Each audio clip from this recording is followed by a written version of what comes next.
Everyone have your seats, students as well, please. Good afternoon to all of you. Welcome to the 7th Whitecoat ceremony of University of South Carolina School of Medicine, Greenville.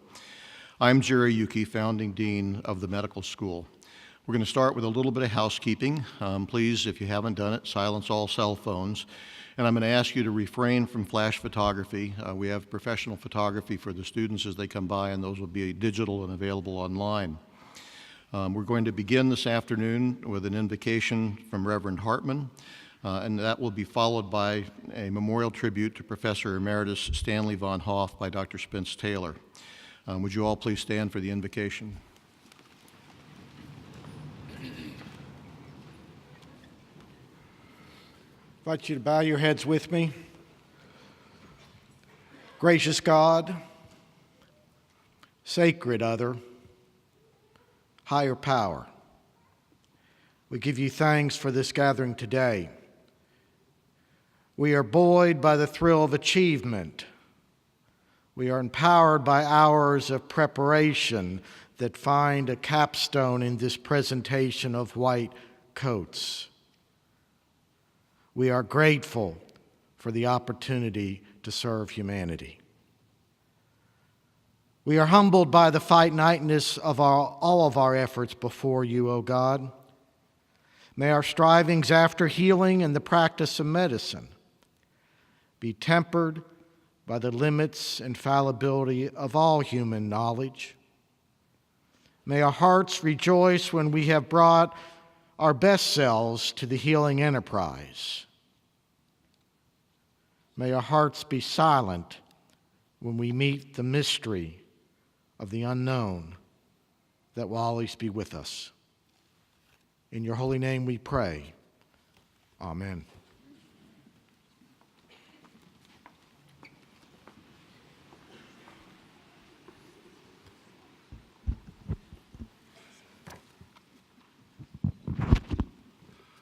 Good afternoon. My name is Spence Taylor. I'm the president of the Greenville Health System and previously the founding senior associate dean for academic affairs and diversity at the USC School of Medicine, Greenville. It's just a great honor to welcome everyone here today and a great honor to be at the podium again this year. I'd like to thank all the dignitaries in the audience who've made Sunday afternoon a trek over to Furman, especially some of my board members that are here, Ruth Richburg and others that are here. We always appreciate the support that you give us and the School of Medicine. It's my duty today to recognize one of our fallen comrades, one of our faculty members that have left us, and that is Professor Emeritus Stanley E. Von Hoff. As most of you know, Dr. Von Hoff passed away earlier this month after an 11-year battle with gastric cancer. And he is going to be terribly missed going forward. I think the irony of his passing and the reason for this tribute was that a year ago, I'm not sure today, but certainly at this ceremony, Dr. Von Hoff was our honorary speaker for the White Coat ceremony and gave wisdom to this group of the class of 2021 on what he's learned as a physician and how we could pass it forward to the future generations.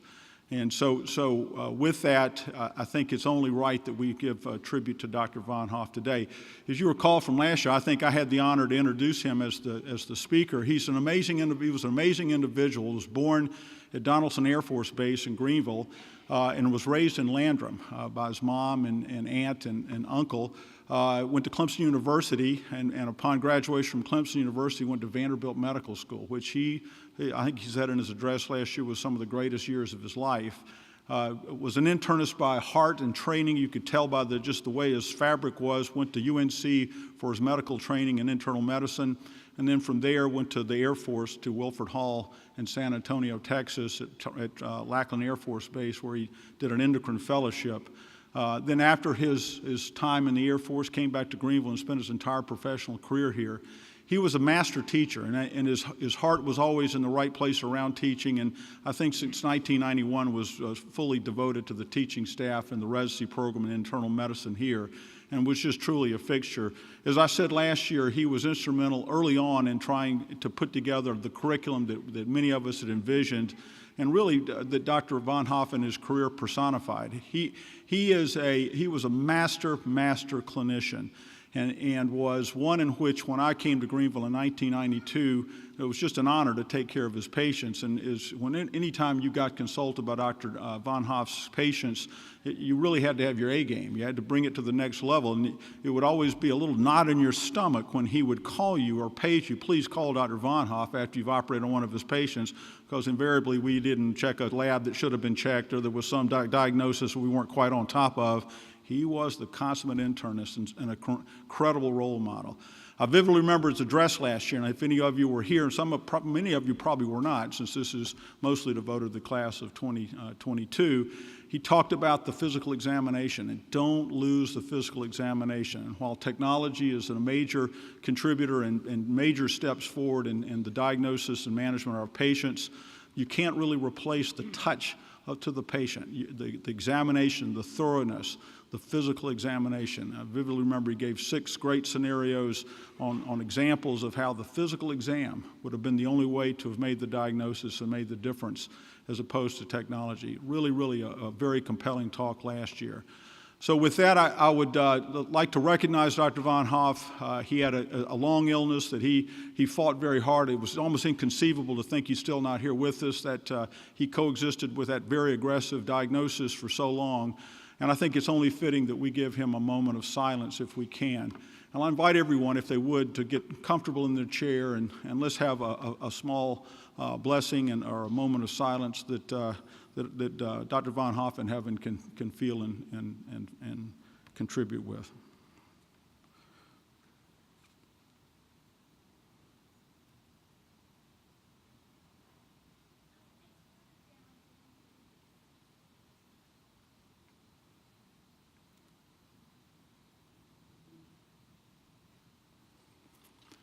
Thank you very much.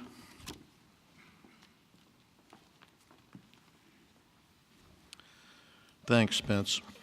Again, a warm welcome to all of you, our students, families, guests, donors, board members, governmental officials, dignitaries, faculty, and staff, all friends of USC School of Medicine Greenville. The Whitecoat ceremony here today is a joyful celebration truly marking the beginning of the medical education of our students. They have completed EMT training and now formally start their journey. I would like to take a moment to acknowledge my colleagues joining me on the stage here this afternoon. To my right in the front row is Class President of 2022, Parker Zimmerman, Dr. Angela Sharkey, Associate Dean for Academic Affairs, Dr. Paul Catalana, Associate Dean for Student Affairs and Admissions. Next to me is our guest speaker, Dr. Bill Bates. Next to him is GHS President Spence Taylor. Then Dr. Brenda Thames, GHS HSC EVP and Provost, and our Associate Dean for Institutional Culture and Inclusivity. Dr. April Buchanan, in the back on your left, is Assistant Dean for Academic Affairs. Dr. Robert Best, Associate Dean for Faculty and Affairs and Administration. Dr. Rick Hodinka, Chair of the Department of Biomedical Sciences. Dr. Tom Blackwell, Assistant Dean for Longitudinal Curriculum. And of course, GHS Director of Pastoral Care Service, Dr. Reverend Hartman. Dr. David Cull, our Assistant Dean for Graduate Medical Education. Kristen Lacey, our Executive Director of Business Operations and Finance. And finally, Dr. Tom Pace, Chief of the Division of Clinical Sciences. It is now my pleasure to introduce to you Parker Zimmerman. Parker grew up in Stillwater, Oklahoma, and was a major league draft prospect directly out of high school. Instead, he elected to attend Wichita State University on a Division I baseball scholarship. Following his 5th concussion by his sophomore year, he decided that he would rather be the doctor than see the doctor. He completed his degrees in exercise science and chemistry, joined us here at University of South Carolina School of Medicine, Greenville, and now will address you as the elected president of the class of 2022. Parker?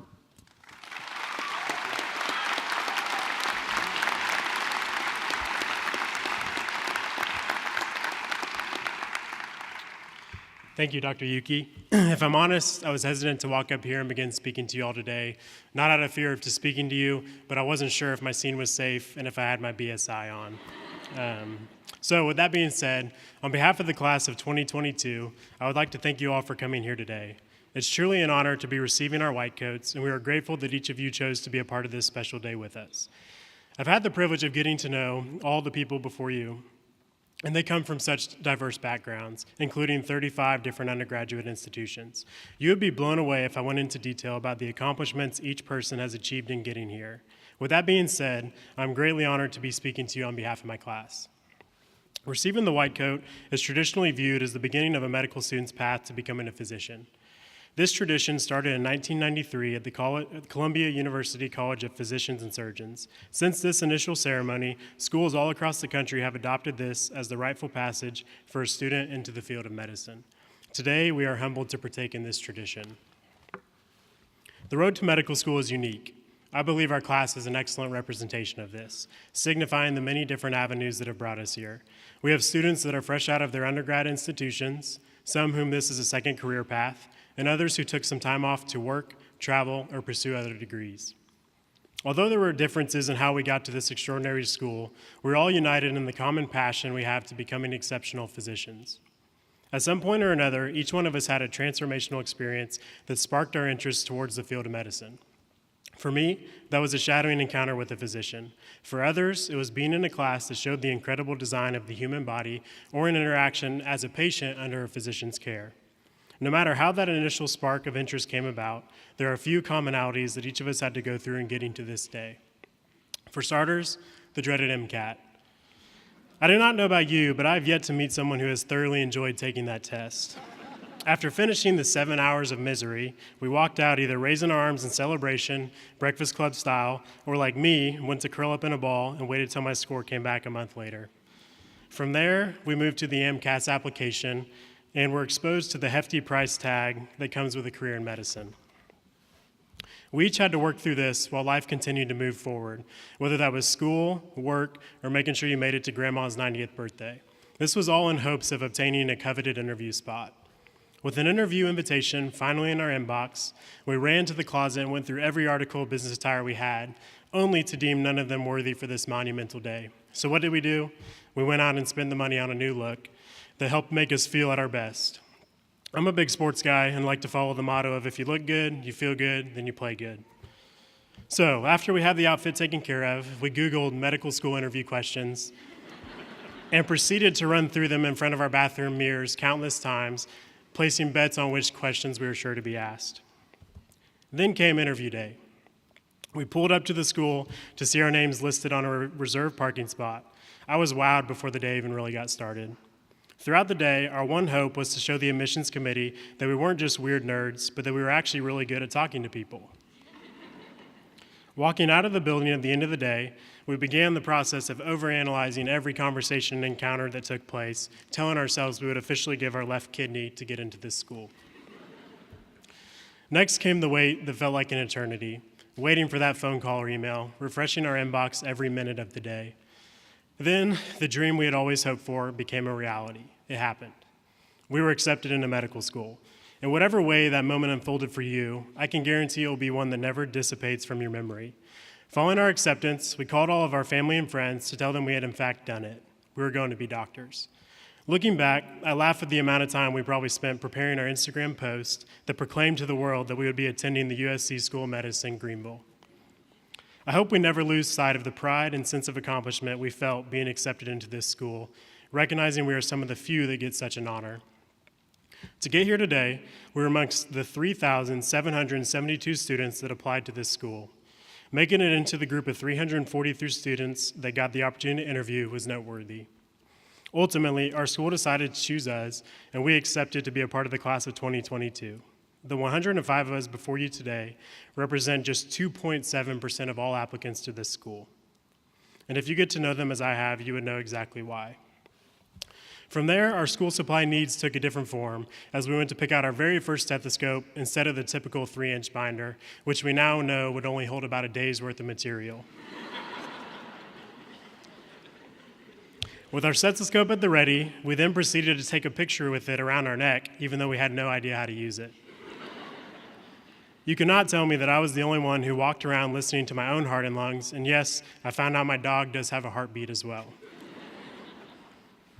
Our last true summer of freedom ended as we opened the door to a new chapter. Sitting there at orientation, all dressed up, we found ourselves trying not to feel like imposters surrounded by the smartest people from all over the country. We then had our first day of EMT, silly us thinking this was what medical school was really like. I think we can all say now that real medical school began after day one of foundations gave us a semester's worth of biochemistry in the span of 6 hours. And now we're here, the next monumental moment on our path to becoming a physician. While I talked about the long road each of us have taken personally to get here today, it's the people that supported us with love and encouragement along the way that we find most important. To the faculty and staff, thank you for believing in us. From the admissions committee giving us the opportunity of a lifetime, to the EMT and foundations faculty, and to all those we have yet to send a lecture walking out more confused than we walked in. Thank you in advance for the amount of knowledge, support, and tough love that we will receive over the next 4 years. To our parents, family, and friends, thank you for taking on this calling to medicine with us. It wasn't just us who signed up for future patients, but you as well. You have been incredible in supporting and believing in us to this point, and I ask that you continue to do just that. When we call frustrated or devastated, even if it's at 2 a.m., I ask that you mention all the aforementioned memories to remind us why we chose this pursuit. Thanks for being patient with us while we study morning, day, and night, and even in the corner of the room at our next family holiday. As your son, daughter, husband, or wife, we will continue to need your love and encouragement along this journey we have all committed to. Lastly, to my classmates, thank you for being people devoted to giving your life away in service to others. Our future patients are counting on us to seize each day as an opportunity to grow as a person and as a future physician. Dr. Catalana and Dr. Yuki said it first, we are in this together for the long haul. We are each other's best source of encouragement as the days get long and the times get hard. Let us always recognize that as colleagues, we will strive to build each other up and push onward to the finish line of obtaining an MD after our name.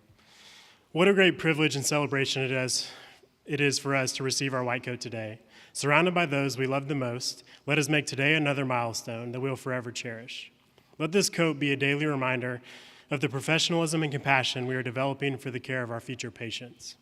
We may all have a sense of accomplishment today, but let's embrace the fact that this is truly just the beginning on our way into medicine. Although we just have 4 short years here, we should always be proud to have become physicians educated at the University of South Carolina School of Medicine, Greenville, our home. In closing, to my peers and some of my best friends, congratulations.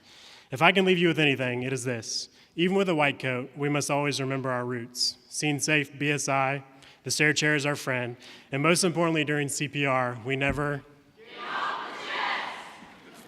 Thank you.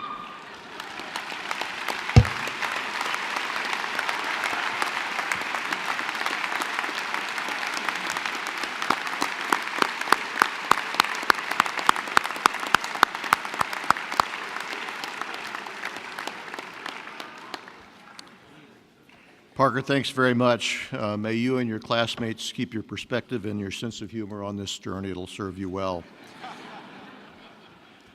Now, with great respect for his remarkable accomplishments and tremendous gratitude for what he has done for all of us in Greenville, I introduce to you our keynote speaker. G. William Bates completed his undergraduate degree, medical education, and OBGYN residency at UNC Chapel Hill. He then did his fellowship in reproductive endocrinology at the University of Texas Health Sciences Center in Dallas, and subsequently served in the United States Air Force. Subsequent sequential highlights over the course of his career include being chairman of the Department of OBGYN at the University of Tennessee Clinical Education Center in Knoxville, director of the Division of Reproductive Endocrinology at the University of Mississippi in Jackson, dean of the College of Medicine at MUSC, Vice President for Health Services at Vanderbilt, and now Director of Reproductive Endocrinology and Professor of Obstetrics and Gynecology for Meharry Medical College in Nashville. Along the way, in his spare time, he also obtained his Master of Science in Management from MIT, started and spun off 2 businesses, one an OBGYN practice analysis and acquisition company, and the other a specialty electronic medical records company for OBGYN physicians. and raised 3 sons with his delightful wife and life partner, Suzanne, who is with us in the audience today. Some of you are aware that I left out of this catalog his time in Greenville from 1990 to 1996, when he was the Greenville Hospital System Vice President for Medical Education and Research. During that time, Bill laid the foundation for all academics as we know them locally today. Among other things, he revamped the Neophyte Employed Physician Group Practice Plan, negotiated and executed the Biomedical Research Cooperative with Clemson University, established rural primary care clinics in Greenville County, initiated ethics and humanities courses for faculty, resident physicians, and medical students, and established GHS as a branch regional campus for 3rd and 4th year USC medical students in Columbia that morphed into USC School of Medicine Greenville in 2012. Truly, we are indebted to him, for it is on his shoulders that we all stand as we work to create this health sciences center in the upstate. It is with great pleasure that I invite to the podium to provide the keynote address my friend and colleague, Dr. Bill Bates.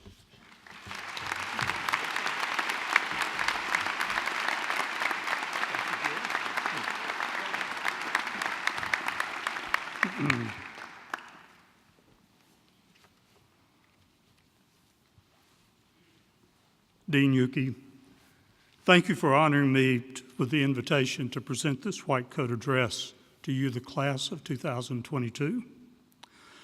From your introduction, it's clear that I have an undying interest in the formation and success of the University of South Carolina School of Medicine at Greenville. Dr. Taylor, thank you for your memorial tribute to Stan Von Hoff. When I was here, Stan was a friend, a colleague, and committed to medical education. Dr. Catalano, thank you for providing me with the students' Whitecoat oath that they wrote and will take at the conclusion of my address. Also, thank you for sending me a roster of the class. You are a diverse class. As expected, most of you are graduates of South Carolina colleges and universities. There are many Gamecocks and Tigers, some Paladins, and Terriers. Yet some of you come from schools away from South Carolina. There's a Tar Heel and a Blue Devil, a Sun Devil, 2 Trojans. There's a Commodore, a Wildcat, and a Demon Deacon. There's a Gator, a Fighting Illini, 2 Generals, a Big Red, a Green Wave, 2 Terriers, not Wofford, a Shocker, that's you, Parker, a Cowgirl, I'd like to meet her, and one from the School of Lords and Ladies of Ohio. What a group, what a roster. For you, the class of 2022, this is the first of 4 ceremonial events to celebrate your entrance and graduation from medical school. The last 3 will occur during your 4th year, beginning with match day, followed by convocation, and finally with your graduation at Columbia. The Whitecoat ceremony is a recent addition into the initiation of the medical profession. Parker, I hate to take issue with you, but according to my research, it was first given in 1989, 29 years ago at the University of Chicago. Being a graduate of MIT, I understand how these Ivy League schools try to upstage everybody else. But nevertheless, it's a recent addition to our initiation. Today, most medical schools have a Whitecoat ceremony during the first term of medical school to inculcate the principles of becoming and being a physician. In this address, I will describe the symbolism of the white coat and what the white coat means to physicians and their patients. The 3 ancient learned professions, theology, law, and medicine, each has its distinctive dress. The clergy wear mitres, clerical collars, and other theological vestments. Judges wear long black robes. Physicians wear long white coats. Members of each of these professions can be identified by dress. If you were to walk into a McDonald's restaurant today in your present dress, you would be anonymous. However, if you were to go into that same restaurant wearing your white coat, you would be recognized as a physician. The white coat identifies you. So to the question, what is the meaning of the white coat? Why are you receiving your white coat today, almost 4 years before receiving your degree of Doctor of Medicine? In the white coat oath that you wrote and will take, you compare your journey from aspiring physician to practicing physician as an hourglass. Your glass is filled at the top by the love and support of other people and flows through a narrow neck to a large bottom from which you will give your love and support to your patients. The narrow neck is your medical education. In this description, you capture both the love and support you have received with the love and support you will give. 4 years ago, when preparing a white coat address for the students at Meharry Medical College, I asked a class of third-year medical students rotating through obstetrics and gynecology to tell me the significance of the white coat for them. Here are their answers. First, the white coat is a symbol of responsibility. Second, the white coat is a symbol of commitment to lifelong learning. Third, the white coat is a symbol of integrity. Fourth, the white coat is a symbol of commitment to holding confidential patients' secrets, fears, and intimate thoughts. Fifth, the white coat can be a source of spreading infection. And finally, the white coat can weigh you down. I could not have produced a better list of meanings for the white coat, including a source of infection and how it can weigh you down. In your white coat oath, you have captured the significance of the white coat and the essence of the words, my words to you this afternoon. First, responsibility. No profession has more strenuous demands for education and continuing education than medicine. No profession has greater demands for time than medicine. You have chosen a profession that never becomes less demanding or has greater responsibility. You will be called doctor. You will be called physician. You will be both. The word doctor comes from the Latin verb doeso, to teach. The word physician comes from the Greek verb physikos, to heal. You are both teacher and healer. With these designations come great responsibility. There will be a time when your responsibility is solely to your patients. These times may be inconvenient for your personal life, but when your primary responsibility is to your patients, patients come first. Dr. Perry Klass, professor of pediatrics at Harvard Medical School, wrote a book when she was a pediatric resident titled Other Women's Children. She describes her dilemma when her own child was sick, but her first responsibility was to other women's children. I recommend that book to you as it provides insight about integrating your professional life with your personal life. Second, commitment to lifelong learning. You proved yourselves when you were admitted to medical school as superior students who can handle large volumes of complex material. When you began your medical school classes, you found that the volume and complexity of courses intensified compared with your undergraduate curriculum. Once you graduate from medical school, learning never ceases. It is said that 50% of medical knowledge becomes obsolete within 5 years to be replaced by new knowledge. New knowledge comes from scientific discovery, pharmacologic innovation, new technologies, and new treatment protocols. Learning never stops. I marvel at the changes in medicine that have occurred since I was graduated from the University of North Carolina in 1965, over 50 years ago. Many diseases that were fatal then are now chronic diseases. so that patients can be managed and live happy, productive lives.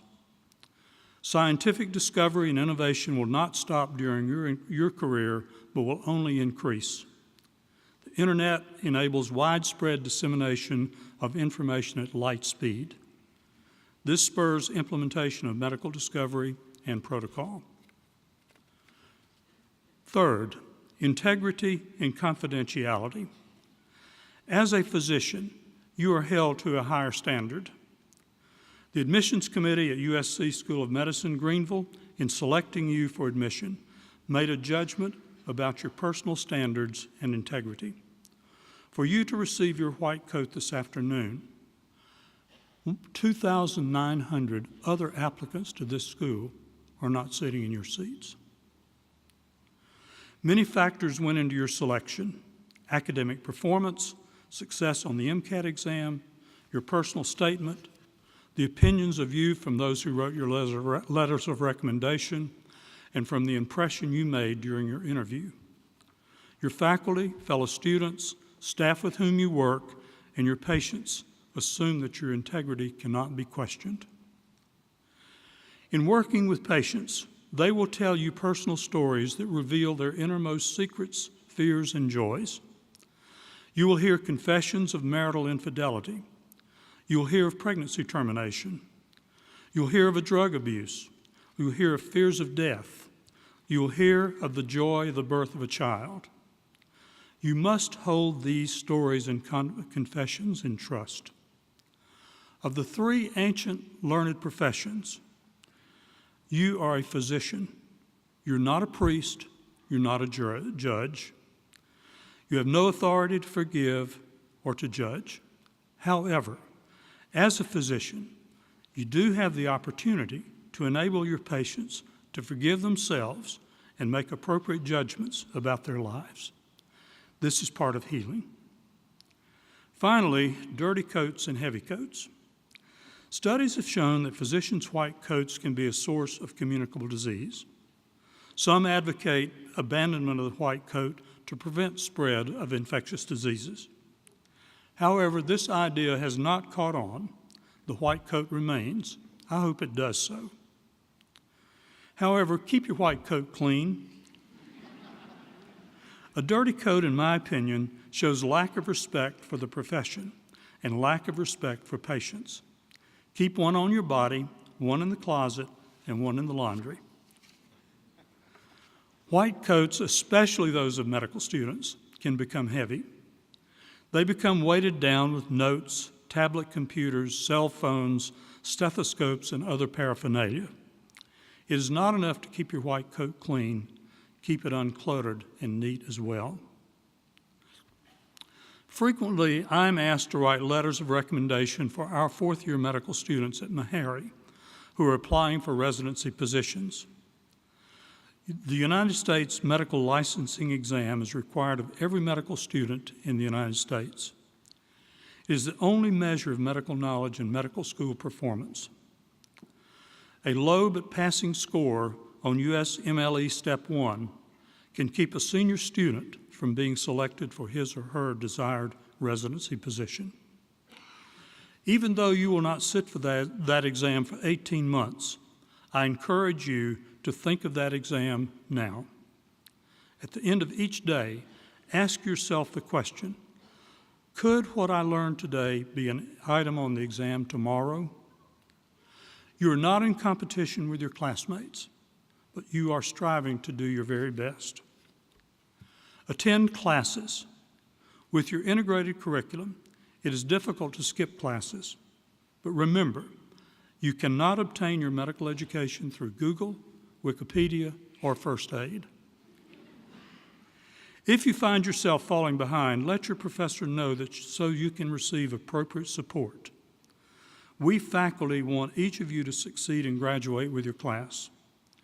If you have personal issues that can compromise your performance in medical school, let someone know so that you can manage your way through difficulty. Don't isolate yourself from your classmates or your faculty. Your putting on your white coat today is a symbol of the beginning of your career as a physician. As you wear it, Remember all of the expectations that go with its wearing: responsibility, integrity, confidentiality, long life learning, and a clean, unweighted coat. Now, when I was asked to give this address, I sent a title well in advance, but obviously they didn't take my title seriously because it's not published in your program. But the title is this, and you may not take it seriously either. It's the white coat and the green shirt. Now, what about that green shirt? My wife, Suzanne, who was recognized earlier, and I have 3 sons. When we were vacationing in Hawaii years ago, our sons bought me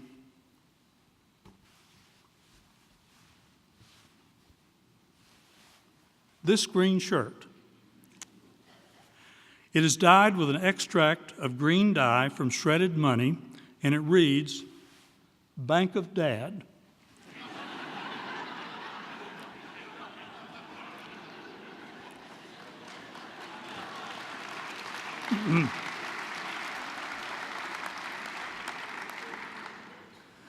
A lending institution ever since I can remember.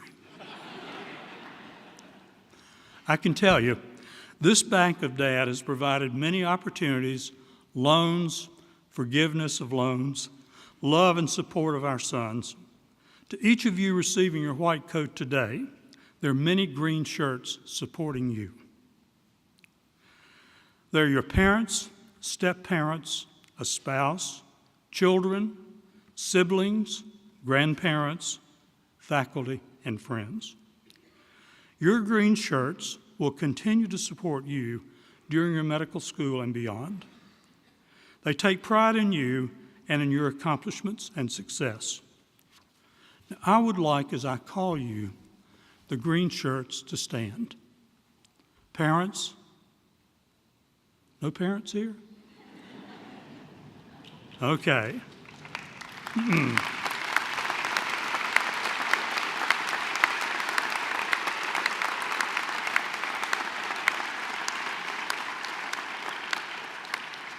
Step parents, remain standing, please. Step parents, spouses, children, siblings, grandparents, relatives, faculty, friends,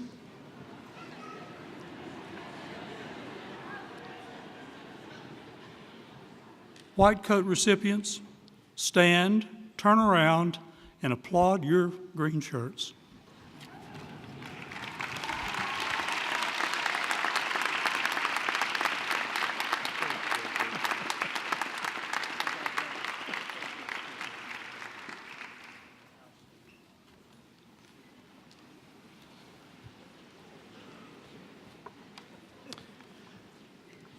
A great keynote address. Students, pay close attention to those very introspective remarks. And Bill, thanks not only for the keynote address, but also for what you did to put us all up here today. Your legacy we'll try to continue to honor. At this point, we're going to start with the white coat presentations themselves. Dr. Paul Catalano will come up and present the students. Dr. Angela Sharkey will don the coats.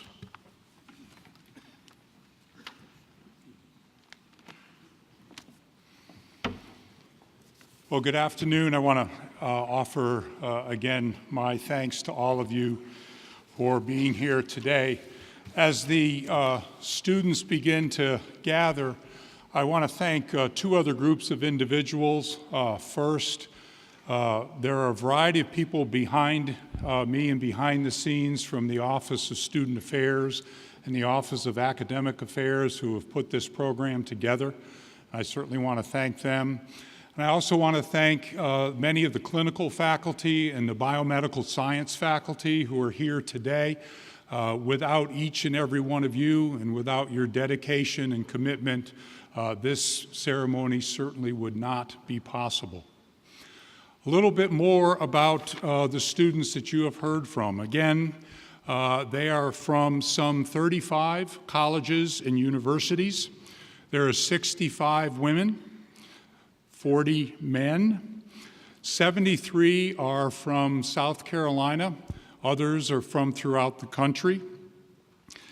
And most of all, they have thousands and thousands of hours of volunteer experience, both in the community as well as throughout the world.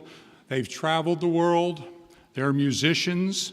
Some have gone to college for 3 years and have come here.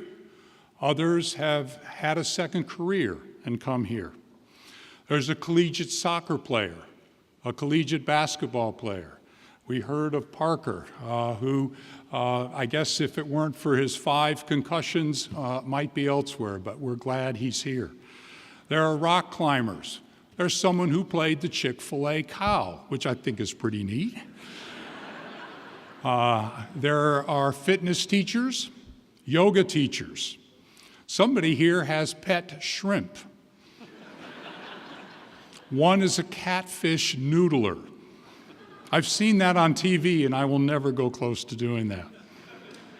We have a professional bridge player, several Eagle Scouts, a licensed truck driver, a published illustrator, several who worked at Walt Disney World, a yoga instructor, and a fitness teacher.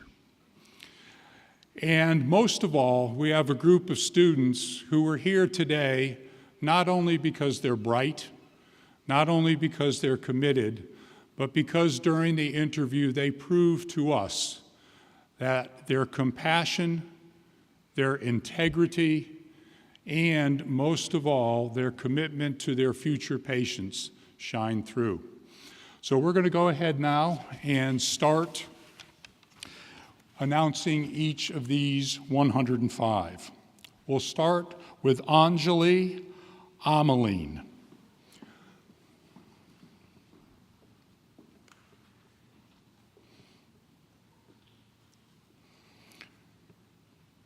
Angeline grew up in Spartanburg, went to the University of South Carolina, and majored in biochemistry and molecular biology. Deepti Athavale from Clemson University. She grew up in Greenville, and she majored in biochemistry. Emily Ball is originally from Tampa, Florida, went to the University of South Carolina, where she majored in biomedical engineering. Abigail Banks. Abigail is originally from Atlanta, went to the University of South Carolina, where she majored in biochemistry and in molecular biology. Alyssa Barre from Fort Mill, South Carolina, a graduate of Clemson University and a major in health sciences. Isaac Baum from Clemson, went to Clemson, and Isaac is going to get his, there he is, okay, got it on. And Isaac majored in electrical engineering. Olivia Baumgarten from Greenville. Olivia went to Wake Forest University, where she majored in psychology.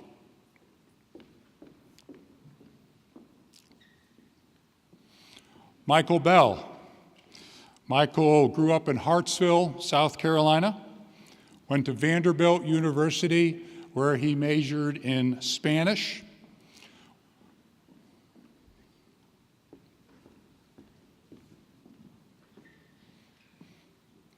Sydney Bland from Columbia, South Carolina. Sydney went to Clemson University, where she majored in biological sciences. Samantha Boniface is from Pauline, South Carolina. Samantha went to Wofford, majored in biology and in Spanish. Nicole Boswell grew up in Anderson, South Carolina, attended Clemson University, where she majored in biologic sciences.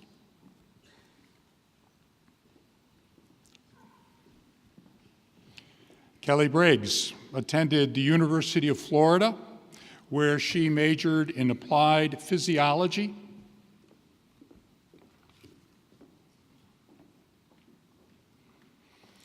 Catherine Brown. Catherine's a native of Greenville, went to Clemson University, where she majored in biologic sciences. Gregory Caudle. Gregory grew up in Charleston, where he went to the College of Charleston and majored in biology.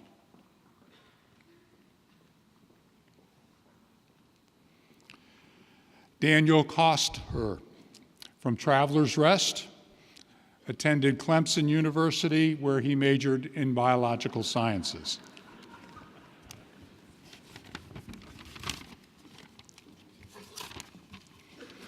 Shivani Desai is from Florida. She went to Clemson University and majored in biological sciences.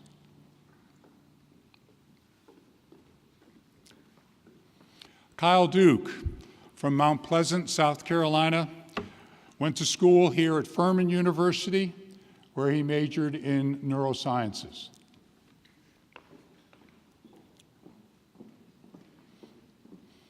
Asia Edwards is from Greenwood, South Carolina. Asia attended the College of Charleston, where she majored in biology and minored in African American studies.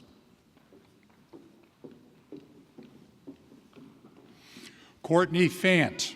Courtney is from Greenville. Courtney attended the University of South Carolina, where she majored in biological sciences.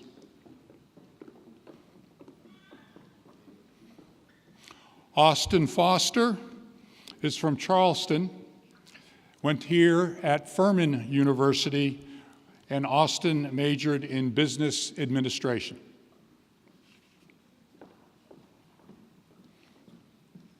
Nicole Fuller is from North Augusta, South Carolina.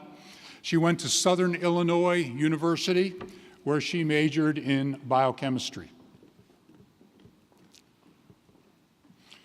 Madison Gassman is from Dawkesville, South Carolina, attended the University of South Carolina, where she majored in biology. Cheyenne Gathers from Utahville, South Carolina. She went to Winthrop University, where she majored in biology. Cola George is from Lancaster, South Carolina. Cola attended the College of Charleston, where he majored in biology.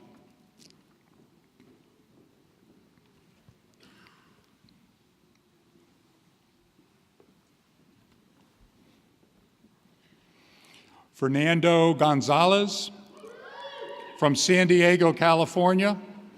Fernando attended the Citadel and majored in exercise science. George Graham is from Myrtle Beach, South Carolina. He too attended the Citadel and majored in biology.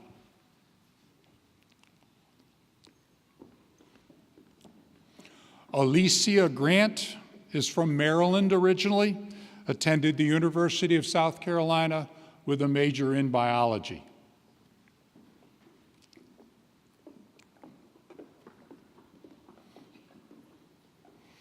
Lindsay Grasso is from Fairfax, Virginia, attended Clemson University, where she majored in biological sciences.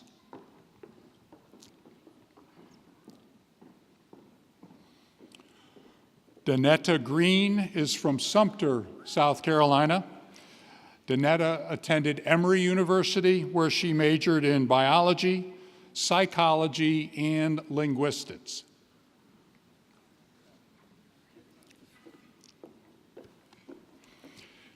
Jeremy Grenadier is from Pittsburgh, Pennsylvania, attended the University of South Carolina, and majored in finance.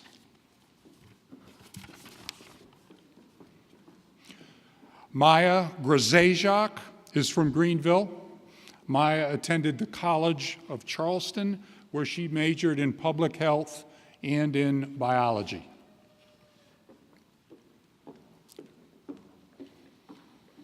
Taylor Hall is from Indiana, attended the University of South Carolina, where she too majored in biology.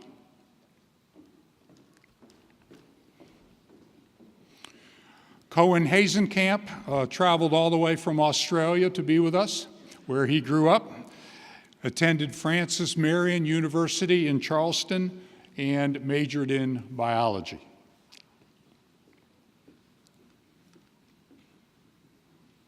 Campbell Hathaway grew up in Atlanta, went to the University of South Carolina, where he too majored in biology.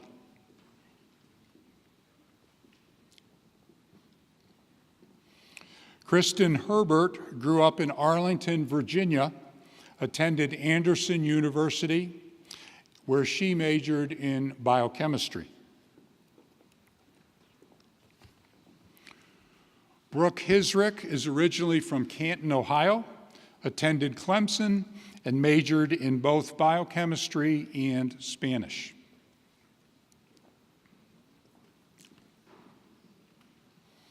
Benjamin Hook. Benjamin is from Phoenix, Arizona, attended Arizona State University, majoring in biomedical engineering. Megan Hooks. Megan is from Camden, South Carolina, attended Clemson University, where she majored in the health sciences. Elizabeth Huey.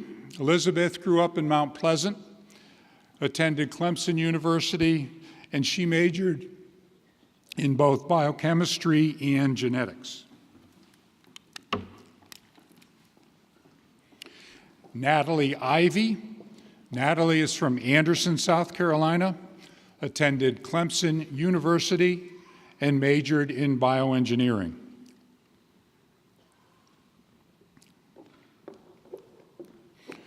Lauren Jackson is from Moncks Corner, South Carolina, and Lauren attended Clemson University. Lauren, what'd you major in? And Lauren majored in bioengineering. I didn't write it down, sorry.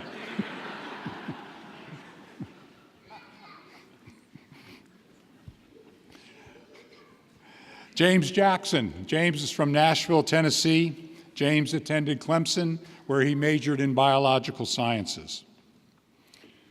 Taylor Johnson is originally from British Columbia. Taylor attended Bob Jones University here in Greenville, where he majored in both pre-medical work and in piano performance. Thomas Johnson grew up in Greenville, attended Washington and Lee University, where he majored in religion. Tanner Karp. Tanner is originally from Memphis, Tennessee, went to Clemson University, where he majored in chemical engineering.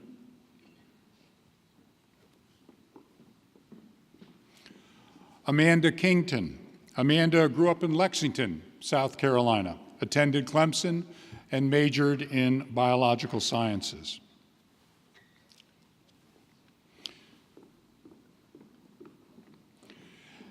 Mary Peyton Knapp grew up here in Greenville, attended Anderson University, and majored in biochemistry.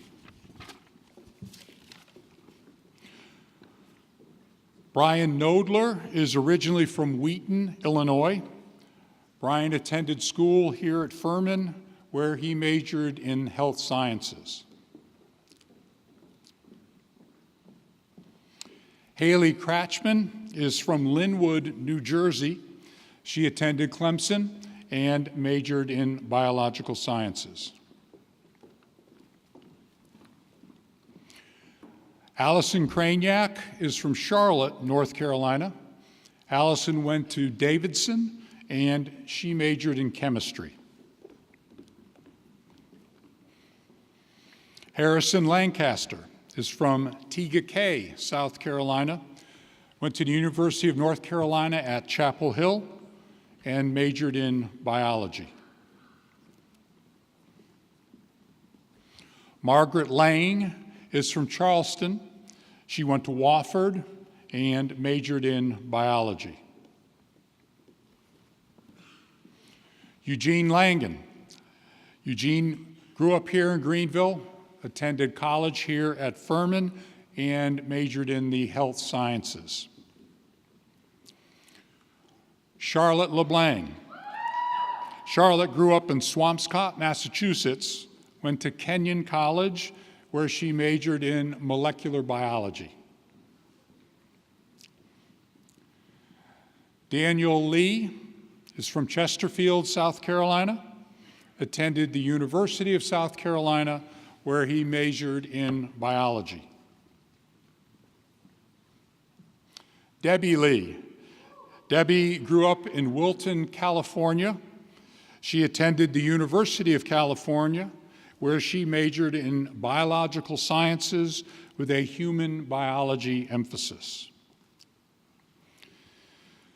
Samuel Lee is from Columbia, South Carolina, attended the University of South Carolina, where he majored in biochemistry. Ross Lordo is from Fort Mill, South Carolina. He too attended the University of South Carolina, where he was a public health major. Davlin Luke grew up in Columbia. Davlin went to Boston University, where she majored in behavioral biology and biologic anthropology.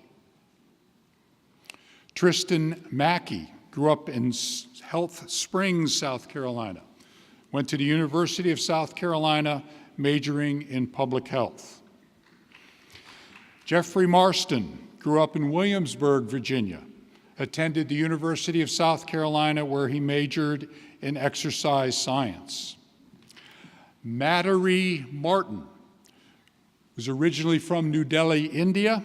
She attended Cornell University, where she majored in psychology. Patton McCulland is from Rock Hill, South Carolina. Went to Carleton College and majored in biology. Catherine Myers.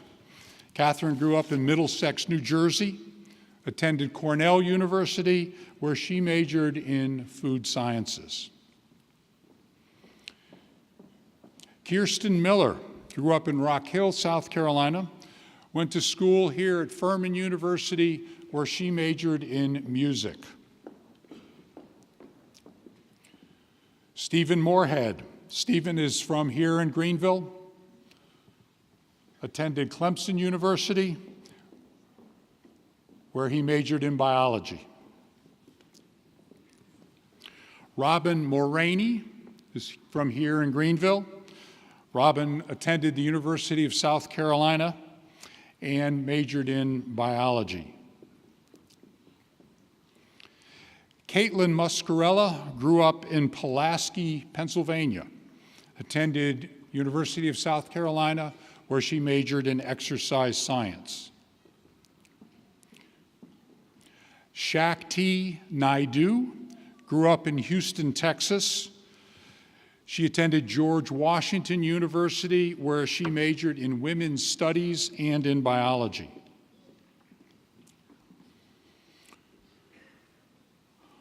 Rose Nana is originally from Nairobi, Kenya. And Rose went to Benedict College, where she majored in biology. Nicholas Obremski is from Tennessee. Nicholas attended the University of South Carolina, where he majored in biochemistry and molecular biology. Margaret Oliver grew up in Irmo, South Carolina. Margaret attended Duke University, where she majored in public policy. Tracy Oyuji. Tracy is originally from Kenya. Went to North Greenville University, where she majored in biology. Akila Padi is from Columbia, South Carolina. She attended the University of South Carolina, where she majored in public health. Harithra Pavaluri is from Atlanta. She went to Boston University, where she majored in cell and molecular biology and in genetics.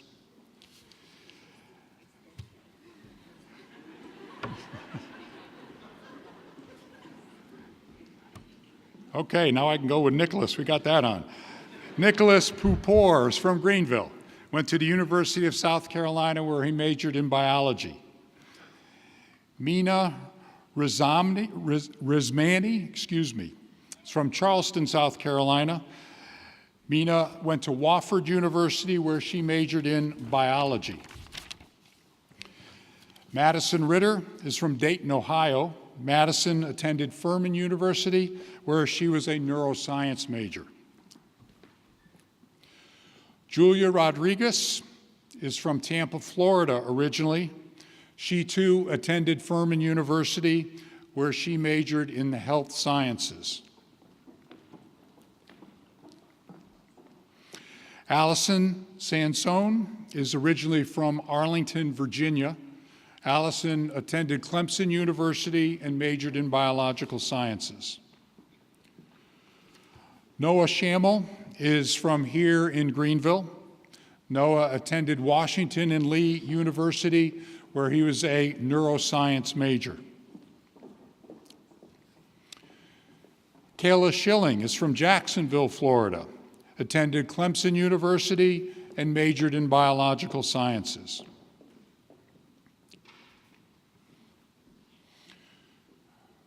Michael Schmidt grew up in Myrtle Beach, South Carolina, attended Clemson University, where he majored in genetics. Sarah Shepard grew up here in Simpsonville, South Carolina. Sarah went to the University of South Carolina, where she majored in biology.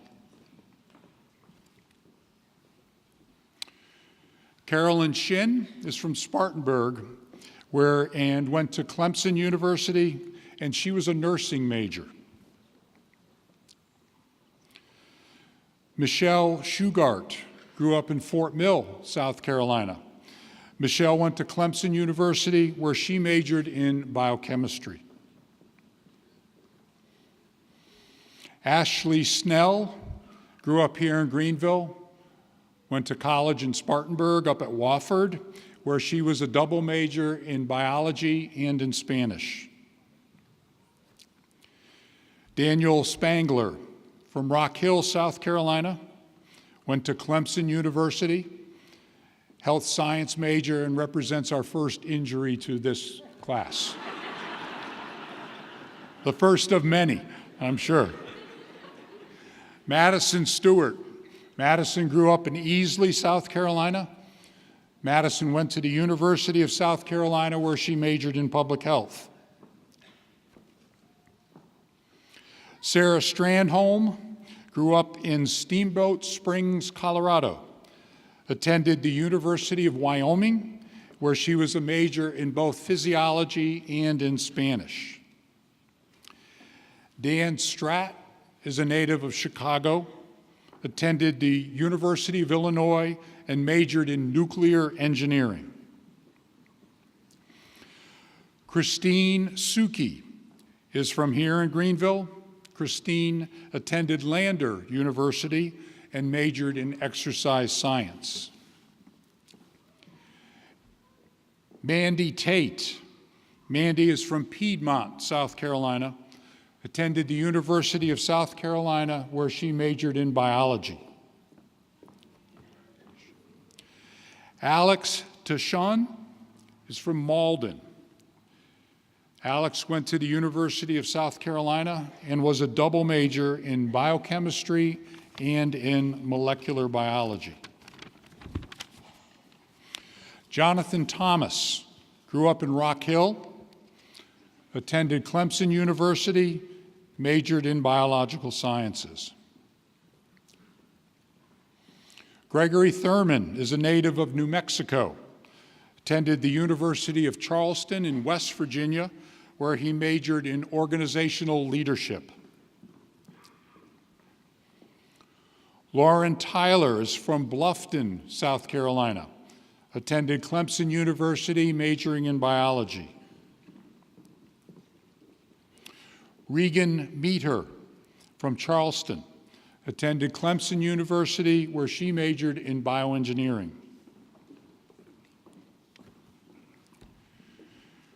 Victoria Vasquez is originally from High Point, North Carolina, attended North Greenville University, where she majored in biology. William Warren, originally from Winston-Salem, North Carolina, went to Clemson University, majoring in biological sciences and in Spanish. Ricky Williams is from Murfreesboro, Tennessee, went to Tulane University, majoring in biomedical engineering. Emily Winchell is from Cincinnati. Emily attended the University of South Carolina, where she majored in exercise science. Ronald Young. Ronald is from Honiopath, South Carolina. Ronald attended Erskine College and majored in biology. And Parker Zimmerman. Parker is originally from Stillwater, Oklahoma, attended Wichita State University, and majored in exercise science.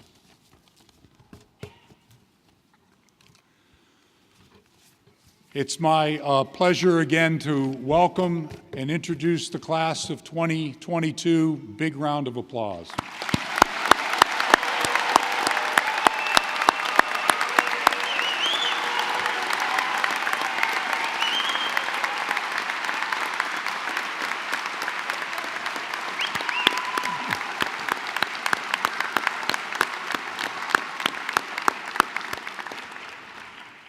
What a terrific class. It's now our pleasure actually to have Parker return to the podium. He will lead the class in the administration of their oath. Our tradition here is each of the classes spends the time during their EMT training together to actually write their own oath, and that's what you'll hear today. It is in your programs if you wish to read it. Parker.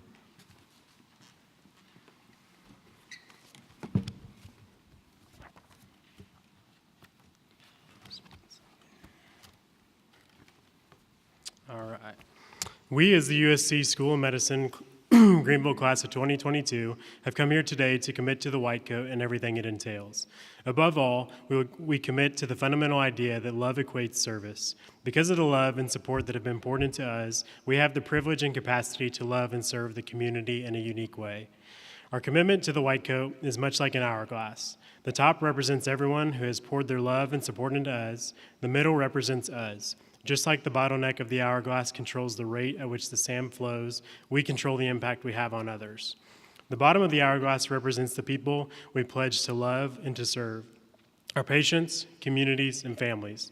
The choices we make in the middle of the hourglass will be manifested in the impact we have on those we serve. Would y'all mind standing with the class of 2022? All right. And then if you could say this with me as we go through.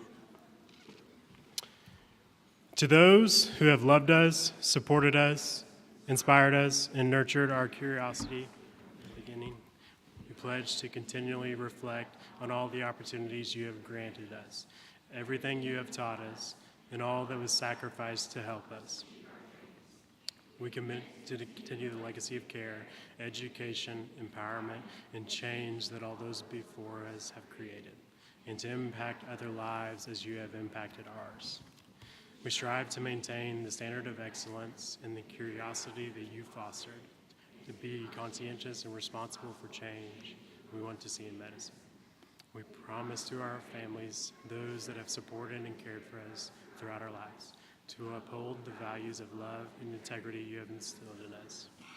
We will continue to grow as stewards of health as we pledge to become healers and above all, do good. to ourselves, each other, and our medical communities.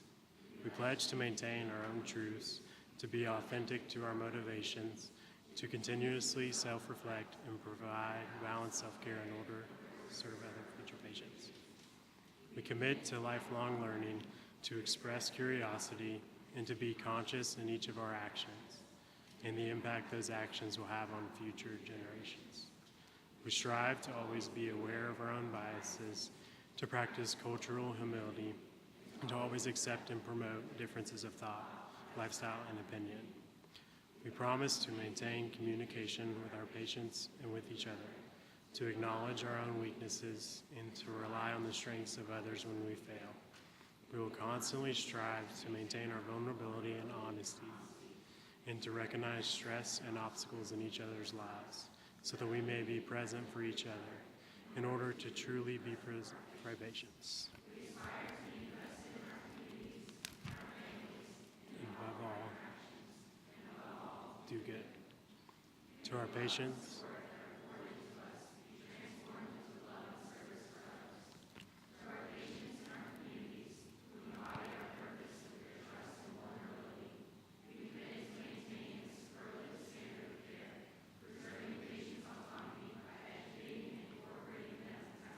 decision markers, and help. We vow to heal holistically, treating each patient as an individual rather than treating individual illnesses. We promise to heal compassionately by meeting our patients where they are and loving them to where they need to be. We pledge to advocate for them, embrace everyone regardless of background, always assisting those who need care. We vow to invest in future generations while striving to improve the community in the present. Never forget the unique power opportunity afforded us by the community, using this influence to serve our neighbors with grace and humility, and above all, do good. Thank you. Just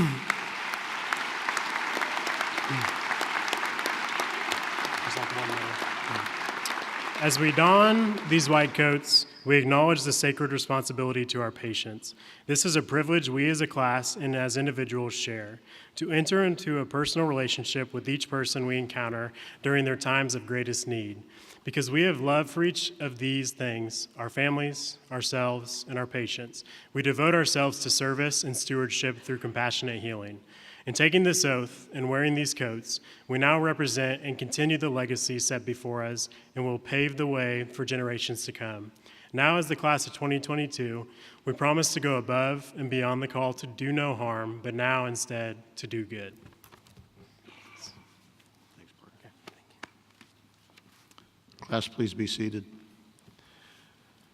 Please join me in one more round of applause for this extraordinary group of young men and women.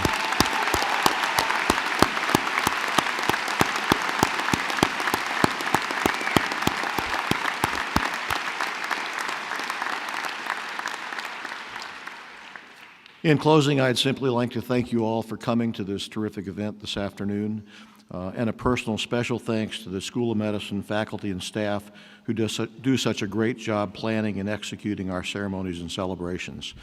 I would ask that the audience remain seated while the students in the platform party exit so the students can get their class picture out by the fountain. And then please, when you exit, join us in the lobby and outside where there will be cake and beverages for everybody to enjoy. So thank you very much for being here this afternoon.